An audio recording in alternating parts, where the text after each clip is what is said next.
आज की वीडियो में बताने वाला हूँ कि 10th में जो भी आता है कंसेप्ट के साथ आपको पढ़ाऊंगा। मैथ या फिजिक्स जो भी है पहले कंसेप्ट पढ़ाऊंगा, तब उसमें जो भी क्वेश्चन होगा उसको कराऊंगा।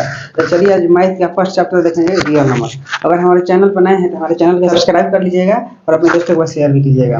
चलिए अब देखते हैं, वीडियो पर ध्यान दीजिएगा। यहाँ हम देखेंगे 10th में जो फर्स्ट चैप्टर आता है रियल नंबर। रियल नंबर को हम पूरा डिटेल्स में पढ़ेंगे। इससे जितना हम पढ़ेंगे इससे रियल नंबर का जो भी होगा सवाल सब बन जाएगा। ये ना कि आपको आगे पढ़ना पड़ेगा। ध्यान दीजिएगा, आगे हम देखेंगे। देखिए सब रियल नंबर हमको जानना पड़ेगा, रियल नंबर आया कहाँ से। फर्स्ट चैप्टर क्या है, रियल नंबर। अब जानेंगे रियल नंबर आया कहाँ से, तो इसके लिए हम देखेंगे। ध्यान दीजिएगा, पहले देखेंगे रियल नंबर, वास्तविक संख्या। वास्तविक संख्या ध्यान दीजिएगा, यहाँ पर देखते हैं आप रियल नंबर आया कहाँ से। तो यहाँ पर देखने से पहले आप देखेंगे कि रियल नंबर आया कहाँ से, इसको बारे में जानेंगे। तो पहले अंक पहले अंक है। तो अंकों की कुल संख्या कितनी होती है, 10 होती है। अंकों की कुल संख्या 10 होती है। 10 हो गया। अब ये भी पूछेगा कि अंकों की कुल संख्या 10 होती है, ठीक है। अब कौन कौन होती है ये भी पूछेगा। तो कौन कौन होती है, 0 1 2 3 4 5 6 7 8 9 तक ही होती है, ना कि 10 तक होती है। जीरो अंकों की कुल संख्या 10 होती है। तो कहाँ से, 0 से लेकर 9 तक। तो 0 से 9 लेकर 9 तक गिनेंगे तो कितना हो जाएगा, 10 को। 1 2 3 4 5 6 7 8 9 10 को हुआ। 10 को हो गया। अब आगे देखेंगे कि अंकों की कुल संख्या कितनी होती है, 10 होती है। कौन कौन होती है, 0 से लेकर 9 तक अंक हो गया यहाँ। अब संख्या देखेंगे। देखिए संख्या में कोई भी संख्या लिखते हैं तो उसमें क्या होता है, 2 3, जिसमें 2 3 4 ये सब अंकों का समूह होता है। इन अंकों को मिला देंगे, इन अंकों को तो क्या होगा, संख्या का निर्माण हो जाएगा। तो यहाँ पर देखेंगे। देखिए और संख्या का निर्माण कैसे होगा, अंकों के समूह को ही क्या कहते हैं, संख्या कहते हैं। तो अंकों का समूह बनाएंगे। देखिए मान चलिए 10 क्या है, 1 और 0 का समूह है, तो क्या हो गया है, संख्या हो गया। ना कि अगर आप 0 1 लिखते हैं, देखिए ये 2 तो अंक है, 0 1 2 अंक हो गया। लेकिन देखिए आपको ये भी पता होगा कि किसी भी संख्या के आगे, किसी भी अंक के आगे 0 लगा देते हैं तो उस 0 का कोई वैल्यू नहीं होता है। इसलिए यहाँ जिसको 0 नहीं माना जाएगा वो नहीं माना जाएगा। ये समझ में आ गया। इस 0 को अगर पीछे लगा देंगे इसके आगे यहाँ पर, तो क्या हो जाएगा, ये 10 हो जाएगा। ये समझ में आ गया। अब आगे देखेंगे। देखिएगा संख्या में कितना 10 से चालू होता है, 10 11 12 13 14, कहाँ तक, इन्फिनिटिव तक। संख्या कहाँ तक चल जाएगा, इन्फिनिटिव तक, करोड़ों और ये सब क्या होगा, संख्या हो जाता है। अब यहाँ से देखेंगे संख्या कितने भागों में बांटा गया, संख्या को 2 भागों में बांटा गया, वास्तविक संख्या, काल्पनिक संख्या। अब यहाँ से हमारा चैप्टर आ गया, जो 10th का फर्स्ट चैप्टर है वो क्या है, वास्तविक संख्या। यहाँ से आ गया। यहाँ से सवाल पूरा वास्तविक संख्या, काल्पनिक संख्या से 10th में हमेशा सवाल पूछते रहता है। कभी ना कभी आते रहता है 10th में सवाल वास्तविक संख्या से, कभी ना हमेशा आता है। दो लगभग आ ही जाता है। वास्तविक संख्या पहचानने के लिए पूछेगा इनमें से कौन वास्तविक संख्या है, इनमें से कौन वास्तविक संख्या नहीं है, या पूछेगा इनमें से कौन काल्पनिक संख्या है, कौन काल्पनिक संख्या नहीं है। ऐसा सवाल पूछ सकता है। देखिए यहाँ पर हम जानेंगे वास्तविक संख्या क्या है। वास्तविक संख्या क्या है, तो वास्तविक संख्या उसे कहते हैं जिसका वर्ग क्या हो, जिसका स्क्वायर क्या हो, पॉजिटिव हो, उसे क्या कहते हैं, रियल नंबर। क्या कहते हैं, रियल नंबर। और जिसका स्क्वायर क्या हो, स्क्वायर जिसका निगेटिव हो, तो उसे क्या कहते हैं, जिसका स्क्वायर पॉजिटिव हो उसे रियल नंबर कहते हैं, जिसका स्क्वायर निगेटिव हो उसे काल्पनिक संख्या यानी इमेजिनरी नंबर कहते हैं। इतना समझ में आ गया। अब आगे ध्यान दीजिएगा। अब यहाँ पर हम देखेंगे इसका एग्जाम्पल। जैसे मैं बोल दिया कि वही संख्या जिसका वर्ग क्या हो, धनात्मक हो, उसे हम वास्तविक संख्या कहते हैं। वही संख्या जिसका वर्ग ऋणात्मक हो यानी निगेटिव हो, उसे हम काल्पनिक संख्या कहते हैं। देखिए एग्जाम्पल समझने के, यहाँ ध्यान दीजिएगा। वैसे दुनिया में कोई भी संख्या हो जिसका वर्ग क्या पॉजिटिव हो, जैसे मान चलिए कि √3 है, 2 है, इसका वर्ग करेंगे तो क्या आ जाएगा, वर्ग करेंगे तो 2 ही आ जाएगा, तो पॉजिटिव आया। यानी दुनिया की कोई भी संख्या हो जिसका वर्ग करने पर, स्क्वायर करने पर क्या हो, पॉजिटिव है, वो क्या होगा, वास्तविक संख्या होगा। तो ध्यान दीजिएगा। जैसे में यहाँ पर क्या हो जाएगा, जैसे में √3 √5 1 -1 -2 5 6 ये सब हो जाएगा। अगर देखिए माइनस बोलेंगे कि माइनस में इसका वर्ग करेंगे तो क्या हो जाएगा, 1 हो जाएगा। श्योर है, वर्ग करने पर माइनस होता है तो प्लस हो जाता है, ये तो जानते हैं। इतना हो गया। वास्तविक संख्या जिसका वर्ग करने में धनात्मक यानी पॉजिटिव है उसे क्या कहते हैं, वास्तविक संख्या कहते हैं। अब काल्पनिक संख्या सोचिएगा कि काल्पनिक संख्या में जब इसमें सब आइए गया तो काल्पनिक संख्या में क्या आ जाए एग्जाम्पल। तो इसमें देखिए इसे काल्पनिक संख्या का जो एग्जाम्पल होता है वो याद कहीं नहीं करना पड़ता, वो सीधे दिमाग में आ जाता है। जो भी ध्यान दीजिए, काल्पनिक संख्या का जो भी जिसका स्क्वायर माइनस हो, कैसे स्क्वायर माइनस होगा, जो भी संख्या रूट में होगा, रूट में कैसे होगा, माइनस में होगा, रूट में माइनस में होगा, तभी जाके क्या हो जाएगा, वो रूट में माइनस में होगा, तब जाके वो क्या रूट में माइनस में होगा। कोई भी संख्या रूट में माइनस हो और उसका वर्ग करेंगे तो माइनस से ना निकलेगा, प्लस थोड़ी आएगा। अगर रूट 3 का हम वर्ग करते हैं, ध्यान दीजिएगा, रूट-3 का वर्ग करेंगे तो कितना आंसर आएगा, खाली -3 आएगा। इतना समझ गए। अब आगे देखेंगे, देखिएगा, ध्यान दीजिएगा, इतना हो गया। अब यहाँ पर हम देखेंगे, यहाँ पर यहीं एक और देख लेते हैं। जब हम जानते हैं काल्पनिक संख्या जिसका स्क्वायर करने में पॉजिटिव नेगेटिव है उसे काल्पनिक संख्या कहते हैं। जैसे एग्जांपल रूट में, इसका एग्जांपल हमेशा रूट में माइनस होना चाहिए, वही क्या होगा, हो जाएगा काल्पनिक संख्या। इसके अलावा जो भी बच गई जगह दुनिया में कोई भी हो, उसे भी क्या हो जाएगा, वास्तविक संख्या। इतना समझ में आ गया। हाँ, वास्तविक संख्या सोचिएगा कि अगर बाटम होगा तो वास्तविक संख्या नहीं होगा, एकदम होगा, बाटा दशमलव सब वास्तविक संख्या हो जाएगा। अगर 2/3 रहेगा तो ये वास्तविक संख्या हो जाएगा, 0.2 रहेगा, ये भी वास्तविक संख्या होगा। इतना समझ गए, ये सब वास्तविक संख्या हो जाएगा। अब यहाँ से देखेंगे हम काल्पनिक संख्या के बारे में देखेंगे। ध्यान दीजिएगा, इस यहाँ पर हम बता रहे हैं एक और बात, काल्पनिक संख्या का ही रूप होता है क्या, कॉम्प्लेक्स नंबर।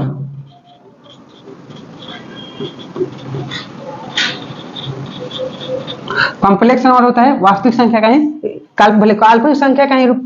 काल्पनिक संख्या से क्या होता है, कॉम्प्लेक्स नंबर। अब यहाँ पर ध्यान दीजिएगा, कॉम्प्लेक्स नंबर कैसे हम पता करेंगे कॉम्प्लेक्स नंबर। यहाँ पर ध्यान दीजिएगा, अगर कोई भी संख्या रूट में हो, कोई भी संख्या रूट में माइनस में हो, कोई भी संख्या रूट में माइनस में हो, तो इसको देखिए, इस माइनस को हटाने के लिए आयोटा नामक एक वैज्ञानिक आया। आयोटा नामक एक वैज्ञानिक आया, इसने बोला कि रूट में जो भी संख्या होगा उसे हल करना होगा तो क्या करेंगे, रूट में अगर लिखा होगा -3 तो इसको माइनस की जगह हम क्या कर लेंगे, आई लगा लेंगे। क्या करेंगे, आई लगा लेंगे। वो क्या हो गया, माइनस को दर्शाएगा, आई क्या हो जाएगा, माइनस को दर्शाएगा। यही क्या हो गया, जब आई, जो कोई भी संख्या देखिए, कोई भी संख्या जैसे -5 दिया हो, अगर इसके बोलेगा कॉम्प्लेक्स नंबर में लिखिए तो इसका क्या लिख देंगे, √5i।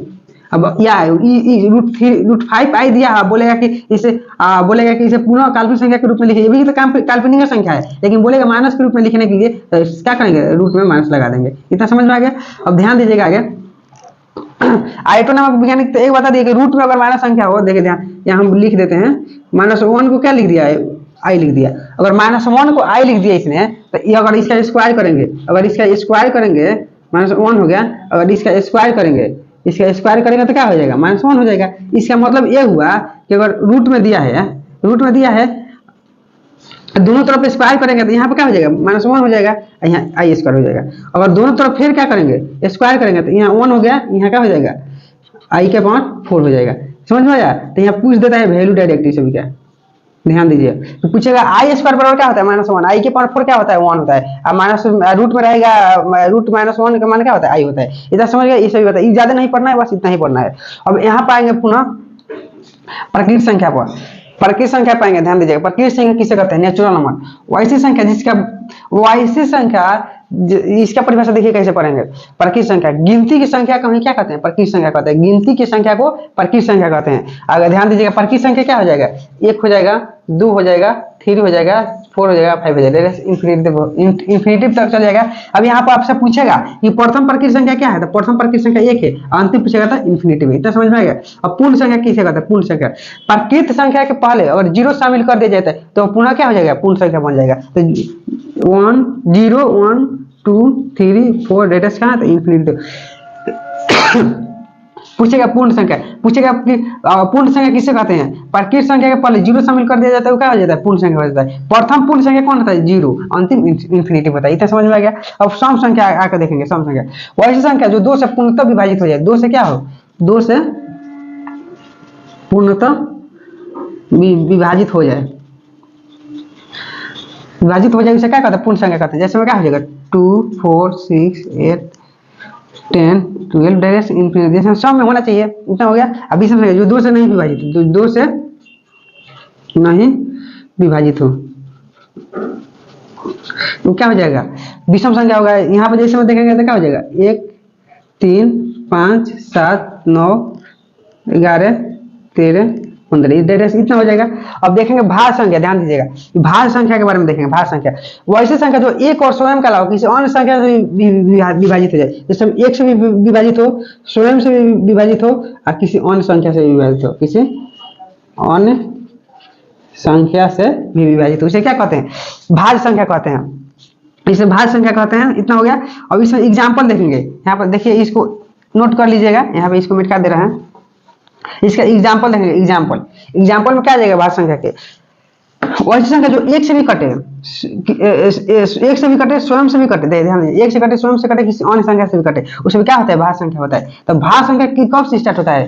भाज्य संख्या हमेशा 4 से स्टार्ट होता है। 4 क्या हो जाता है? 4, 6, 8, 9, 10, 12, 14, 15, इन सभी क्या होता है? भाज्य संख्या होता है। ध्यान दीजिएगा, 4 जो है, 4 को कटाएंगे तो 1 से भी कटेगा, 2 से भी कटेगा और 4 से भी कटेगा, यानी 1 से भी कटेगा, स्वयं से भी कटेगा, किसी अलग संख्या से भी कटेगा। अगर 6 कटाएंगे तो 1 से भी कटेगा, 2 से भी कटेगा, और 2 से भी कटेगा, 3 से भी कटेगा, 4 से भी कटेगा, 6 से भी कटेगा, यानी 1 से भी कटेगा, स्वयं से भी कटेगा, किसी अन्य संख्या से भी कटेगा। तो इससे क्या हो जाएगा? भाज्य संख्या हो जाएगा। अब ध्यान दीजिएगा, यहाँ पूछेगा कि भले भाज्य संख्या हो जाएगा, पूछेगा यहाँ कि भाज्य संख्या, प्रथम भाज्य संख्या क्या है पूछता है हमेशा, तो 4 है। अंतिम पूछेगा तो क्या होगा? भाज्य संख्या इन्फिनिटिव है। इतना समझ में आ गया। अब भाज्य संख्या किसे कहते हैं? जो एक और स्वयं के अलावा किसी अन्य से नहीं कटे, किसी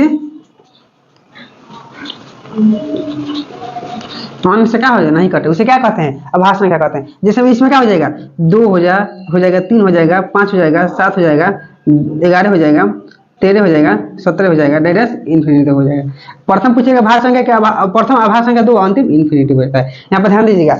अब पूछेगा यहाँ पर कि 1 काहे नहीं होगा? 1 तो 1 नहीं होगा ना। 1 भाज्य संख्या होता है, नहीं अभाज्य संख्या होता है। 1 क्या होता है? विषम संख्या होता है। क्या होता है? 1 विषम संख्या होता है। ये समझ में आ गया यहाँ पर। अब आगे देखेंगे, देखिए सभाज्य संख्या, वैसी दो संख्या जिसका एचसीएफ क्या हो? एचसीएफ 1 हो, उसे हम क्या कहते हैं? सभाज्य संख्या कहते हैं।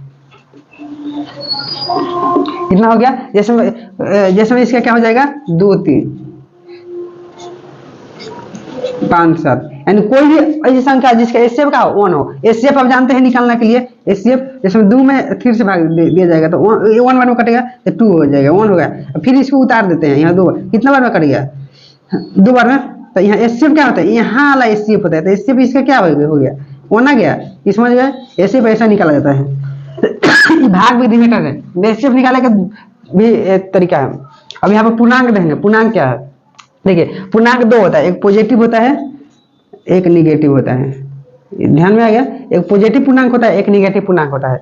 अब पॉजिटिव पूर्णांक होता है, एक निगेटिव पूर्णांक होता है। ध्यान दीजिएगा, पॉजिटिव में कहां से कहां तक आता है? यहाँ पर हम दिखा देते हैं। 0, 1, 2, 3, 4, 5, -1, -2, -3, -4, -5, इतना हो गया। इतना कर दे। देखिए यहाँ से जो है ये क्या है? पॉजिटिव है, यहाँ से नेगेटिव है। अब 0 को बोलेंगे, 0 क्या है? 0 ना पॉजिटिव होता है ना नेगेटिव होता है, ये न्यूट्रल होता है। समझ में आ गया? 0 पूछेगा यहाँ पर। 0 सम संख्या है क्या? भाज्य संख्या क्या है? सम, विषम, अभाज्य, भाज्य, ये क्या है? 0 एक सम संख्या है। 0 क्या है? यहाँ पर 0 एक सम संख्या है। 0 क्या है? 0 एक सम संख्या है। समझ में आ गया? 0 क्या है? एक सम संख्या है। लेकिन पूछेगा प्रथम सम संख्या क्या है? 2 है, 0 नहीं है। लेकिन पूछेगा 0 सम है कि विषम है कि भाज्य है क्या? भाज्य। 0 क्या है? सम है। इतना समझ में आएगा? पॉजिटिव निगेटिव समझ में आ गया? पॉजिटिव हो गया, ये निगेटिव हो गया। अब परिमेय संख्या के बारे में जानेंगे। परिमेय संख्या वही संख्या जो p बटा q के रूप में क्या हो लिखा जा सकता है? q नॉट इक्वल 0, यानी नीचे वाला जो हर होता है ना, अंश बटा हर, तो नीचे वाला हर क्या होना चाहिए? 0 नहीं होना चाहिए। अगर 0 हो गया तो क्या हो गया? वो परिमेय संख्या नहीं हो जाएगा।